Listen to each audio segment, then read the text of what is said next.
This is One on One.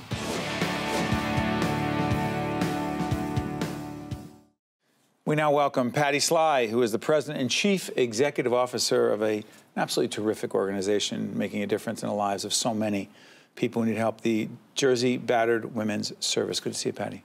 Thank you for having me. Describe your organization. We are a domestic violence agency that serves victims and their families who are facing domestic violence and trying to establish safety and have permanent self-sufficiency. How pervasive is the problem of domestic violence today in 2017 as we tape this program? 1 in 3 women in their lifetime will be a victim of abuse, and there are also men who are victims as well. And it is, when you think in terms of prevalence related to breast cancer, it's twice as common. Why? It's underreported, it's misunderstood, it's hidden in many people's eyes, and there is an unwarranted but pervasive shame associated with coming forward and seeking services. Some of the most common, I use the term, misconceptions about domestic violence include? That it only happens to poor people, or it only happens in cities, or only certain ethnicities or religions or uneducated people. It is an equal opportunity problem. It's in every community. How'd you get into this? I was working in a hospital and was partnering with Jersey Battered Women's Service on identifying victims who were hospitalized. I became a volunteer on the finance committee at JBWS, and then the executive director left, and the rest is history. You know, Patty, I say this all the time, but we got into this so many years ago in order to provide important, valuable public information. And so in that spirit, the website is up right now, but there's also a 24-hour hotline. We don't tell the location of where your offices are, but what can we tell people right now watching who either are experiencing domestic violence and are looking for help, or you potentially, and this is a more complicated piece on some level maybe, is if you know of someone, what do they do right now? So they can call the hotline for sure, 24 hours. There's a trained counselor on the other end who can talk them through the problem, help them either address their own problem or know effectively how to support somebody who they think is being victimized. There's a mnemonic device that's on our website that's called Concern that helps people speak with a potential victim in a non-judgmental and supportive way, and that's often very helpful as well. We're looking at some material. We're looking at the Concern piece right there. For those of us who have seen situations, or think we either see situations or think there might be a possibility of domestic violence and don't know what to do, what do you say to us? So the best thing you can do is express your concern in a confidential way to the potential victim. Tell them what you've observed that has caused that concern. Do it in a non-judgmental way. What does that mean, non-judgmental? There's a lot of victim blaming that goes on.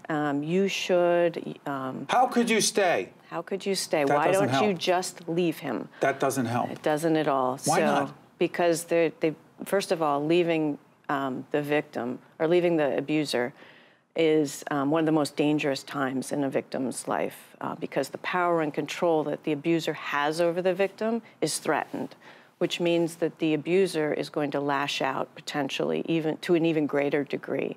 And the victims know this. So leaving is never as easy as it sounds. And then there are financial dependencies, family dependencies. Very often the abuser has found ways to isolate the victim from their friends and family, so their supportive network may not be intact as it may have once been. They may not be aware that there are services available in every county. And they can access those through our website or through the national hotline. The other thing I'm curious about is for the women who come to you or your organization to get help, what are they looking for other than immediate protection and safety? They're looking for affirmation. They've been told over and over it's happening because it's their fault, or it's really not happening and it's not wrong or it's not abusive. And by the way, sorry for interrupting, abuse is not just the physical part of it. Can you talk about some of the other pieces or aspects of abuse? Emotional, sexual, financial abuse. What's financial abuse? Somebody may be making a very healthy income and their paycheck's going right into the abuser's checking account. They get an allowance for groceries, they may get an allowance for hair and clothing, but they have no control over just the basic checking account and no knowledge of the bills. So starting out on your own, you have no nest egg that you can access, and you may not even know the fundamentals of household finance. So those are some of the skills that we teach to help somebody become self-sufficient. self-sufficient. Where's your funding come from? Because that's always fascinating to me. Like, who cares about this subject? A little less than 40% comes from a whole variety of government sources. The rest is private. It's companies, it's foundations, and it's individuals. Like folks like ADP who brought us to you folks. ADP's been a long-term supporter of ours, more than 20 years, both in terms of leadership through our board and financial support. You also have a program, Patty, that helps the quote-unquote abuser. I don't understand that. Okay. What does that mean? So it's a counseling program that's designed after a nationally demonstrated curriculum, 26 weeks of group support and counseling services that's designed to hold the abuser accountable for their actions and give them a better understanding of the choices they face in their relationships. It takes 26 weeks for somebody to change what might be a lifelong pattern. But as they go forward, they're going to have other relationships. So anything we can do to moderate that behavior and have them understand it, that's very important in terms of future prevention. Final question. Someone out there right now, living in fear, doesn't know where to turn. You say what to them right now? You're not alone.